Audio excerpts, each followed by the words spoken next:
All right, thank you once again for joining us on this wonderful YouTube platform that gives you quality news and information on all the activities happening in Biafran territory. Please subscribe to this channel if you've not yet subscribed, and make sure you turn on your notification, because we are here to give you back-to-back news and back-to-back information on all the matter, all the gossip, and all the controversial issue happening in Biafraland. This is Let's Talk TV. And let us go straight to the issue on ground concerning the matter where they happen for Biafran land. Do not forget that 30th is Biafran Remembrance Day. And wherever you are, both here and both in diaspora, if you are in Biafran land and if you are in diaspora, wherever you are, do not forget to observe that particular day from 30th, because first, it is a very important day in the Biafran history, and it is sacrosanct that every Biafran all over the world, if truly you are, not those who lip talk, if truly you are, you have the blood of Biafra running in your vein and you believe in the struggle, then you should respect yourself and observe that those days that the Prime Minister Simon Èkpá has actually brought out for us to, celebrate our fallen heroes. Why I'm using the word celebrate is that these people have actually set the pace, for the Biafran struggle to continue, and the pace is going and it is moving. And with the look of things, you will agree with me that in less than due time, that we have all desired will definitely come to us by fire, by force, because all Biafrans are out and they are working in unity, to make sure that they achieve this common goal. Forget about every side, side distraction that people and haters of freedom have been bringing, to Biafrans.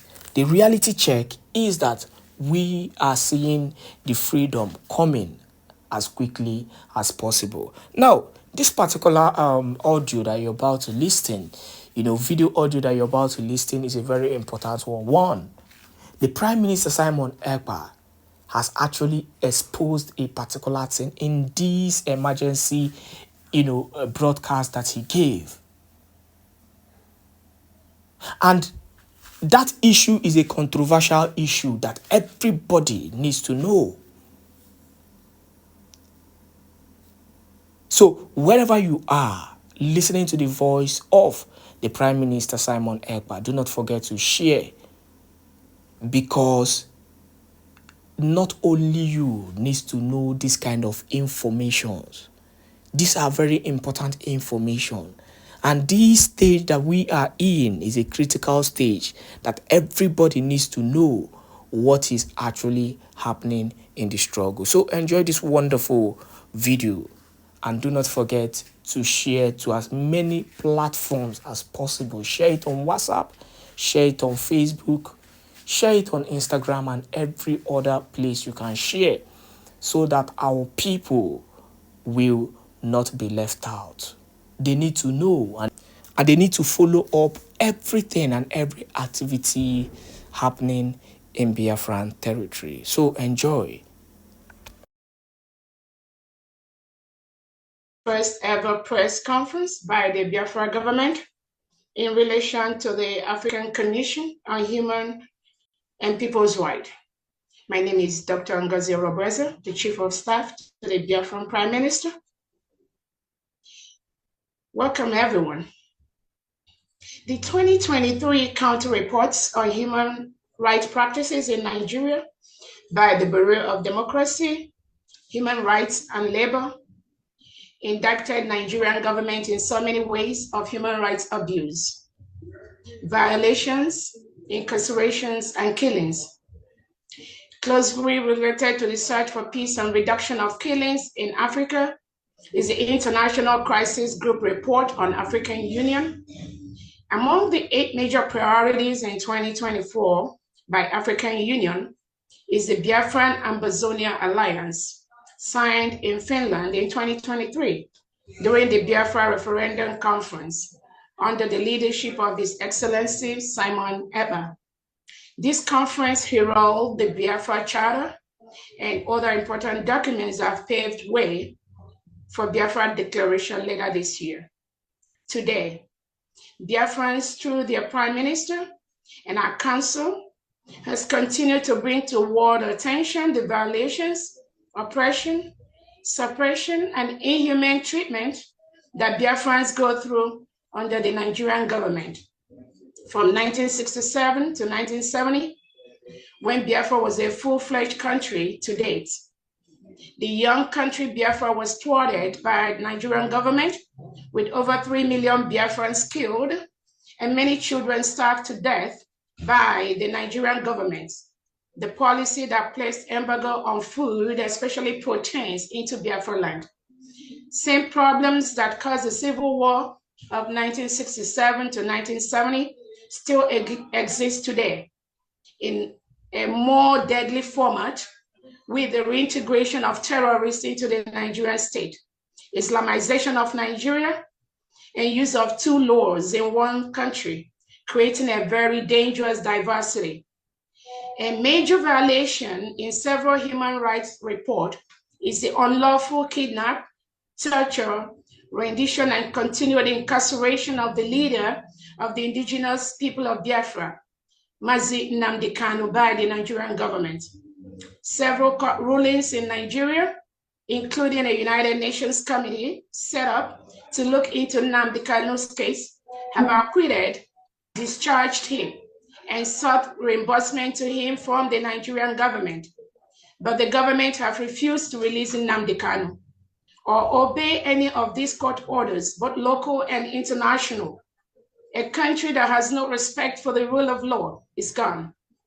Nigerian government believed that if it holds Nnamdi Kanu long enough, Biafra agitation and freedom will be abandoned and not realized. Knowing that their mission has failed in that aspect, they turned their attention to the only true disciple son of Mazi Nnamdi Kanu, His Excellency Simon Èkpá, the Prime Minister of Biafra government in exile. Under Simon Èkpá's leadership of millions of Biafrans, and in a recent Twitter poll conducted, 98% of Biafrans voted to exit Nigeria. This fact is undisputable. It is the wish of the people, and it should be respected for peace, equity, justice, and in line with the laws governing self-determination. Biafrans met the criteria for those laws of which Nigeria was a member state and signed those treaties. The issue of the Lekki massacre, a mass burial of innocent victims who participated in the march, was confirmed by the Human Rights Report of 2023. Nigeria government denied killing and burying those innocent children. The truth will always stand the test of time. Other violations by the Nigerian government include the incarceration, torture of Biafrans in different cells across Nigeria, whose only crime was to seek for their own country and to exit a country where non-terrorists are reintegrated into the security apparatus, including military and police. The recent killings in Enugu by Fulani terrorists supported and shielded by the Nigerian military and government is documented. Hundreds of killings in different parts of Nigeria, including the Ihamufo killings, the Obibo killings, the Mbo killings, the Aba killing, recently the Okoama Niger Delta killings, the Olu killings, Borno, Jos, Zamfara, Kaduna, Benue, Abuja, including the Federal Capital Territory of Nigerian killings. Persistent and continuous kidnappings of indigenous citizens, school children, undergraduates, women and children with no help from the government, headed by President Tinubu, or the army chief under Christopher Musa, or the senators headed by Godswill Akpabio. Little help. Comment on national TVs no safeguard of lives and properties by the Nigerian government. Biafra exit is a life and death matter. These and many more are the reasons why Biafra seek to exit Nigeria. Biafrans have maintained the Monday sit at home consistently for over 2 years, courtesy of Biafrans and the Prime Minister, His Excellency Simon Èkpá. This act in itself is a form of referendum, and coupled with our established government in exile and de facto homeland administrators, our defined geographical area with its people, culture, and origin well defined, the 40 United States of Biafra, each with its governors, whom we call the administrators, deputies, and secretaries. Citizens in these 40 states are loyal to these administrators and to the Biafra government in exile, and have been massively participating in the referendum voting, which is in its second stage. Over 20 million Biafrans that rejected the past election in Nigeria, which was documented on Nigeria INEC website, many of them have voted for the Biafra referendum, and more are still voting daily as we speak. Biafrans are at the point where we are facing extinction and begging to leave from the Nigerian government and sponsored Fulani terrorists who kill, maim, and occupy indigenous Nigerians' home without any consequences from the Tinubu government. During the recent killings in Plateau State, one of the sitting legislators noted that the practice of these terrorists is to attack communities who, out of fear, ran away from their homes, then only for the same home to be occupied by foreigners in a few months' time. This is happening across the whole country. The act of depopulate and occupy is what the Nigerian government and their terrorist loyalists use to eliminate thousands of indigenous Nigerians and Biafrans every year. How could a government that reintegrates non-terrorists as an approved policy be asking world leaders to help fight terrorists? This game is ended. These killings, burning of homes and businesses targeted at Biafrans by the Nigerian government using both the military, police, and reintegrated terrorists can no longer be tolerated. The continuous attack of Biafra businesses in different parts of the country, such as in Lagos, Kaduna, Abuja, Kano, and the economic sabotage of Biafrans on a daily basis by the Nigerian Tinubu government can no longer be tolerated or swept under the carpet. Remember the 20 pounds given to all Biafrans at the end of the Civil War, regardless of how much any Biafran had in the bank. Such wickedness against Biafran persists to date, and we cannot accept it anymore. Biafrans have risen up to defend themselves from these constant killings, oppressions, suppression, and economic destruction. For many years, we've marched on the streets, we've carried placards to express our wish. We've consulted publicly and privately with stakeholders. We've reached out to foreign bodies such as the United Nations for help. In all this, what do we get? More reprisals, more killings of unarmed citizens, marginalization, hatred, subjugation, intimidation, and above all, continued violation of our rights, land, and property by the Nigerian government, their allies, and their supporters. This is against all international laws and treaties they sign with other countries. Nigerian government believes in the use of the barrel of the gun to silence those who do not wish to be part of their terrorist state and agenda. Even innocent women and children who were not involved or against what they do end up being murdered. So this shows that whether you defend yourself or not, Nigerian government will kill you using the reintegrated terrorists whose agenda is to depopulate and conquer. The government agenda approved and signed by Nigerian government and legislators and reintegrate these terrorists in different formats, including the one called Ruga, of which they used to spread across the whole Nigeria. The Fulani tactics of divide and conquer is a strong tool which they've employed over the years in many African regions, including Biafraland. They financially and politically corrupt the governors, legislators, local leaders, townships, and citizens to continue their heinous crime. These inner part in the divide and conquer game are the insiders in the United States of Biafra who are being used by the Nigerian government, killer governors in the Southeast and South, as well as those who are benefiting financially from the Nigerian government to distract, manipulate, and destroy the Biafra struggle. But have no doubt, the crop of Biafrans in the forefront of this struggle today has systematically, through due diligence, investigation, and information, identified most of these saboteurs and their tactics, and will continuously be treated as enemy of the people. Finally, the intervention and actions of the African Human Rights Commission and other world bodies are needed urgently as we move towards the declaration of the independent state of Biafra on December 2nd, 2024 in Finland.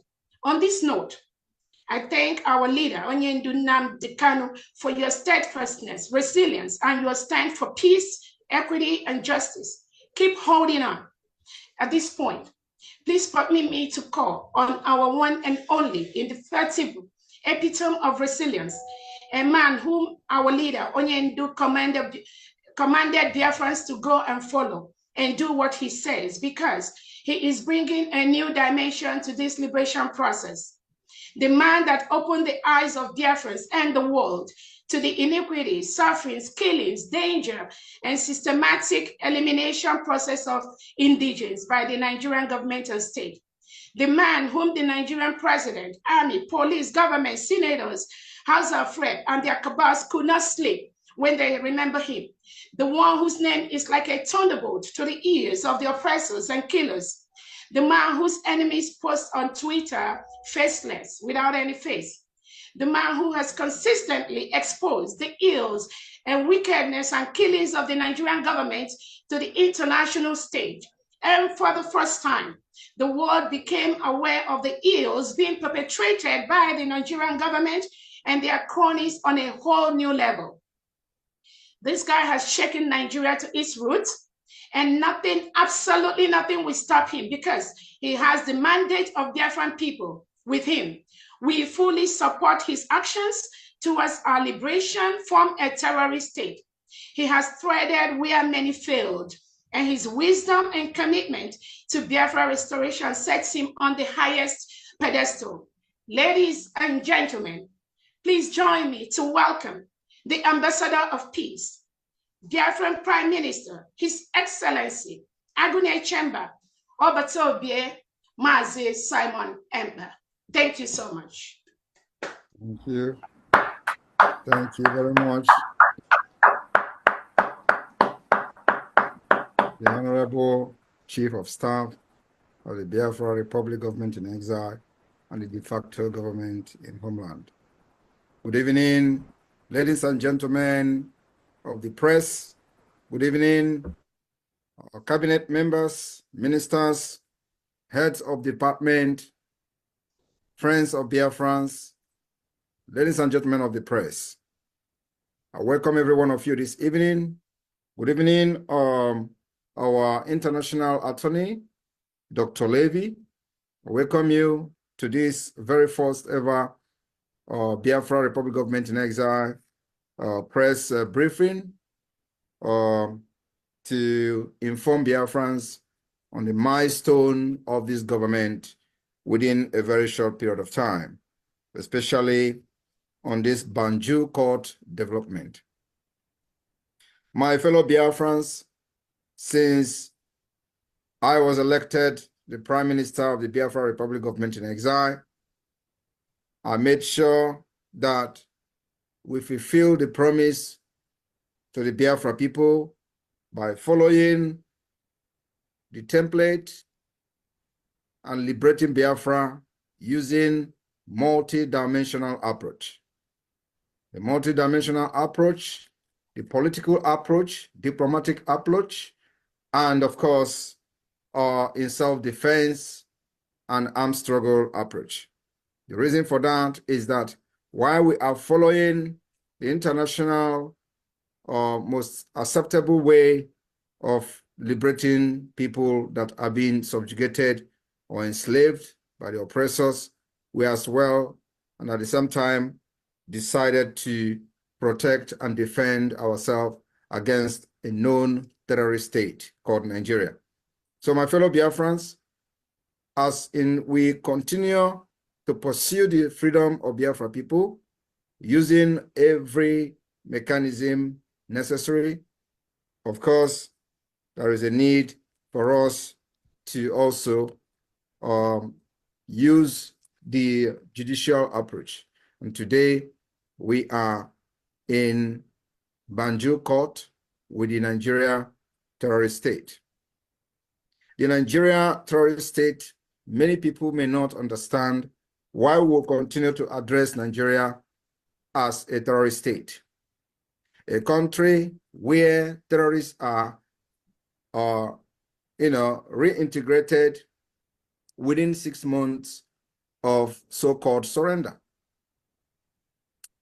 Knowing fully well that you cannot reintegrate terrorists within 6 months. In fact, terrorism is something that is very ideological. It is not something you are going to solve by putting people in one place you call a camp and giving them food and teaching them how to live a life and make food, or how to run and do trainings, and then after 6 months you will say that you have now de-radicalized them. There is no point in de-radicalizing a terrorist that is very ideological. And today we have seen the effect of those whom they claim to have been de-radicalized and reintegrated into the society, including recruiting them into military, police, Air Force, Navy, and all that. We've seen the havocs, the menace they cause in our land, and when they are recruited, they deploy them to Biafra territory, and they will begin to burn villages, houses, instead of protecting the people. And of course, the reason for that is not very, very far from what we have been suspecting for a very long time: Islamization of Nigeria. We do not have anything against Islam, but we expect the other people to also respect our choice of religion. We are Christians, Jewish, and of course, traditional worshippers. And you cannot force us to embrace a different religion that we are not conversant with or that we don't want in our life. So that is the reason you see many killings, ethnic cleansing, annihilation of many ethnic groups, and of course, other indigenous nationalities within the Niger area. And Biafra people have stood up to resist that particular barbarism and massacre of different ethnic nationalities within the Niger area. Biafrans are resisting it, and for that reason, in as much as we want peace, we must defend ourselves. In as much as we want to exit Nigeria, we must make sure that our women and children are not killed like before. We must make sure that we don't go out to the street and give ourselves very cheaply to the Nigeria state to be massacred. We've seen a massacre of Biafrans from 1999, after many, many years from after the war. We've seen the emergence of Biafra from 1999 under Mossab. Many thousands of them were killed, many buried in shallow grave. From 2013, we saw the emergence of the indigenous people of Biafra under the leadership of Mazen Nnamdi Kanu. Many of them were butchered and killed from 2015 to 2017 to 2018, and of course, even in 2022 and in 2023. Many of them were killed. The last one happened in Aba, in a state called Abia State, in the former Abia State, and they were protesting, and many of them were killed and butchered live in the street of Aba. After that massacre, we ordered sit at home to make sure that those who killed them were hunted down by the Biafra people. Of course, we recorded some success on that, and we continue to make sure that those who come to kill Biafrans will not live to tell the story. It is self-defense. It has been activated, and you can agree with me that since Biafra Republic Government in Exile, the unveiling of the Biafra Defense Forces, the Biafra Liberation Army, and Biafra Resistance Fighters, this barbarism, this killing has reduced to the minimum. They no longer kill our people at will. We no longer even give them that particular opportunity to kill anymore. And each time they come to kill in our community, we have ruthlessly resisted that particular barbarism. And today, you can see all of them crying. And you know, sometimes I look at them, how they cry, and I laugh. I was listening to the so-called defense chief, Musa, lamenting how Nigeria has engaged Finland. I do not know what they are engaging Finland for. Is Simon Èkpá in Nigeria? The answer is no. You know where Biafra Liberation Army they are. If you think that you have the firepower, you go there. You have been going there with armored tanks. You have been visiting those camps.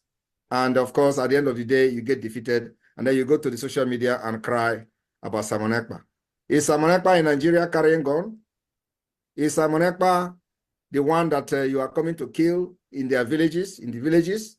Is Simon Èkpá the one that made you to kill over 200 people in Aba school? Is this Simon Èkpá that was the reason why you killed massacre Biafras at Èkpá? Was this Simon Èkpá the reason why you kidnapped Mazi Nnamdi Kanu? Why you kidnapped Mazi Nnamdi Kanu? I was still having broadcasts on YouTube.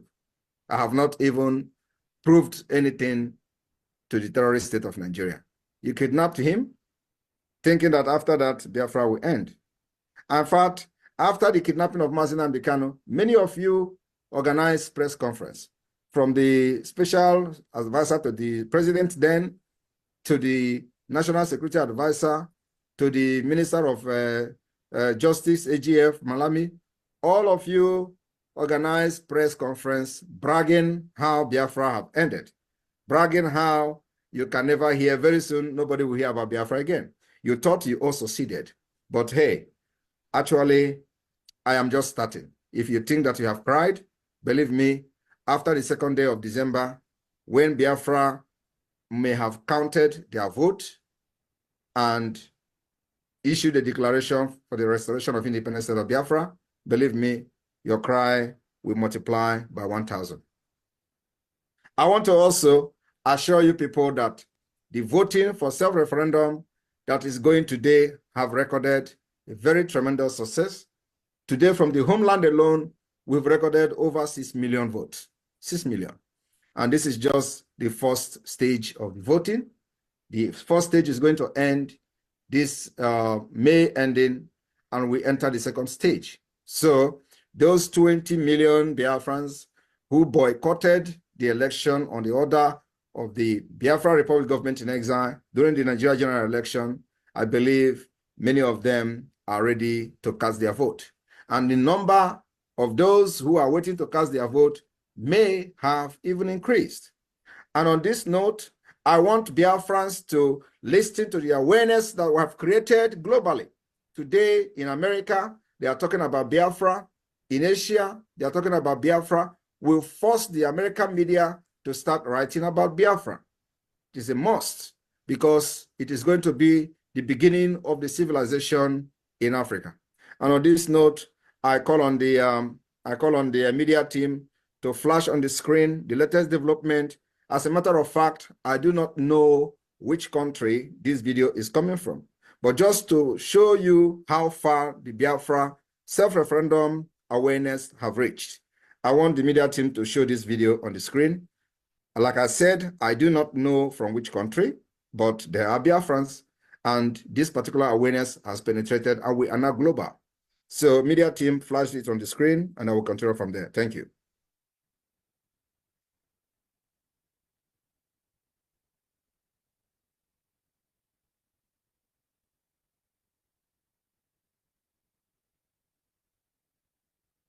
Come on, the jingle, please.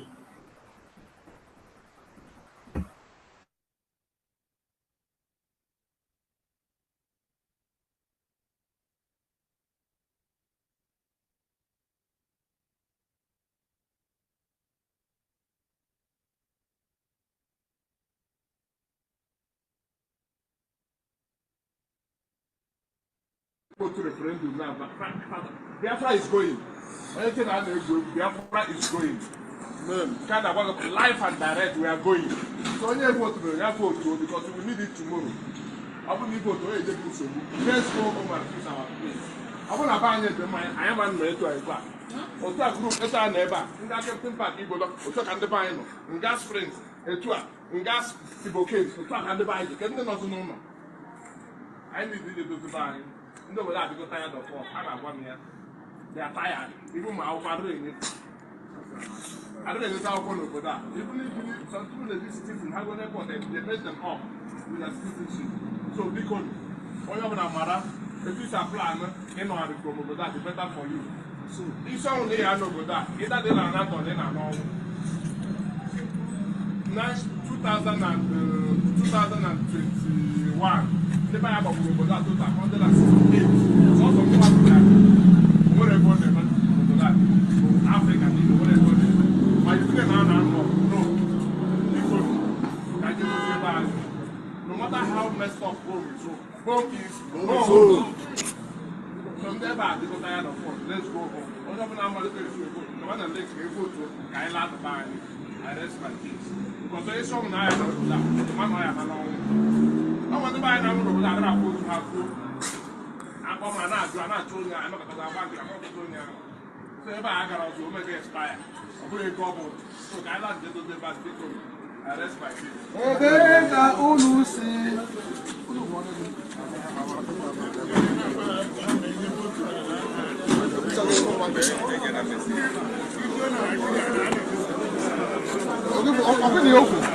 $100 and something people.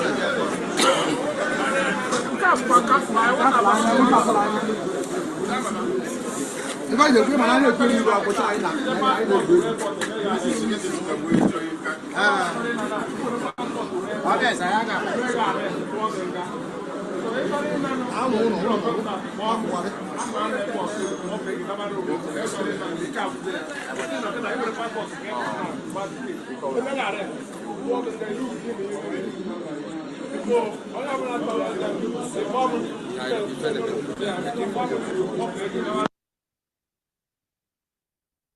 All right, thank you very much. So if you watch the video, you will understand that the spirit of Biafra has possessed Biafrans all over the world. Somebody should be able to find out which country is that. But the Biafran people are voting in mass, in millions, and it is as a result of the resilience of the government, the resilience of the Biafra Defense Forces, and of course, the genuineness in the people piloting the affair of this particular movement. I've just been confirmed that this is from South Africa. So if you listen to the speaker, he said over 100 or something people were killed last year. And that's the number. It may be more than that. And of course, our aim is to make sure we provide a stable and sane society in Biafraland where our people can return home, develop themselves, and attain their maximal potentials. There is nowhere you are in the world today as a Biafran, no matter how well you are doing, and no matter how important you are, there is no way you are going to attain your potential in those countries of your residence or the countries of your abode. Biafra remain the only hope, the only solution, where your aspiration, your potential, you are going to attain to the highest maximum. So my Biafra people, I want to thank you all for making sure you support this government. For today, we can witness the peace in Biafraland. It is the only place where people are not being butchered like other parts of Nigeria. So I thank you for your support, especially the financial donors who make it possible for us to buy equipment, sophisticated weapons to defend our land against the Nigeria terrorist state that comes with Tucano aircraft, Tucano jet fighter, bombardier, and of course, military tanks, to bomb and bombard our land. We have always provided adequate military hardware to be used by the Biafra Defense Force to defend our women, and children from the terrorist state of Nigeria. Today, we have been able to successfully submit the application at the African Court in Banjul. And of course, the details of this application and this filing will be made public immediately after this press briefing. And on this note, our attorney, Dr. Jonathan Levy, will be coming in after me to give more detailed amplifying the importance of this particular application at the African Union. Many other filings will be coming, as I have made very clear to the Biafra people that what we are doing is using a multi-dimensional approach for the freedom of Biafra. So now this is the legal approach that many of you may have wished that it may have come earlier than now, but no, this is the exact time, right time that we take this necessary step. Not, it shouldn't have come before, and we shouldn't wait till next month. No, this is the exact right time that we should take this particular step we've taken today. That application was submitted yesterday successfully. We've received acknowledgement, and Dr. Levy will come to give more insight on the implications on the Nigeria side about the Banjul Court application filed by the Biafra government. Officially, Biafra versus Nigeria. On this note, I thank you for your support so far. Remember, we still have a very long way to go. The declaration is coming on the 2nd of December. For this to happen successfully, we need support, we need encouragement, and we'll continue to push until the 2nd of December. Nigerians and their terrorist state are not sleeping. Likewise, the Biafra people, we are also not sleeping. If you look at my eyes, you will find out that I have not slept for many days. And I am still not going to sleep until the 2nd of December. They say, Onye rarora emegini ebureboya. They won. Thank you.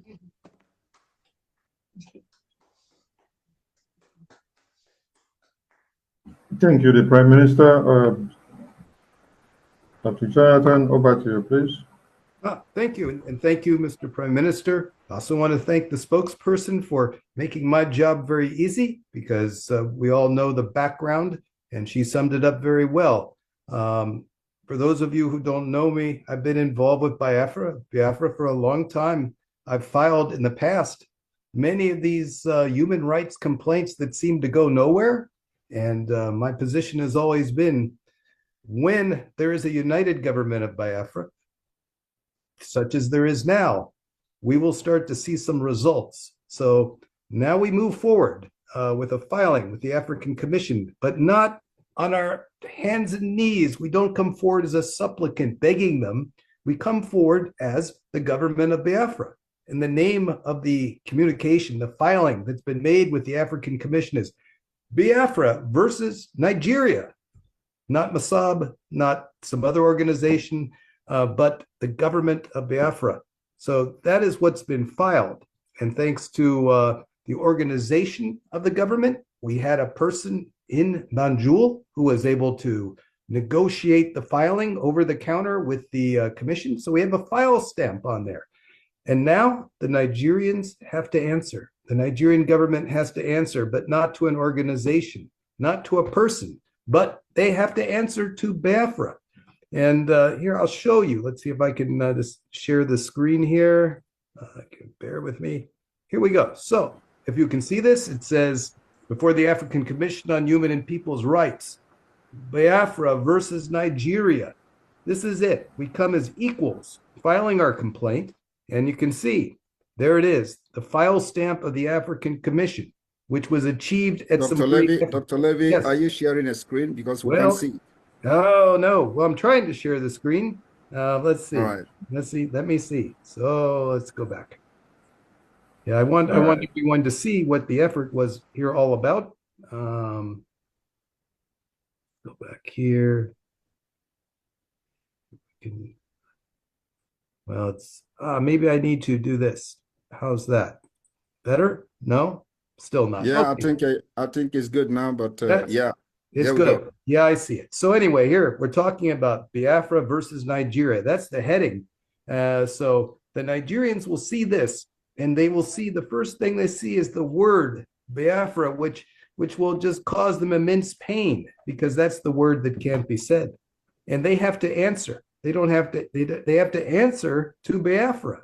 That's the significance of this.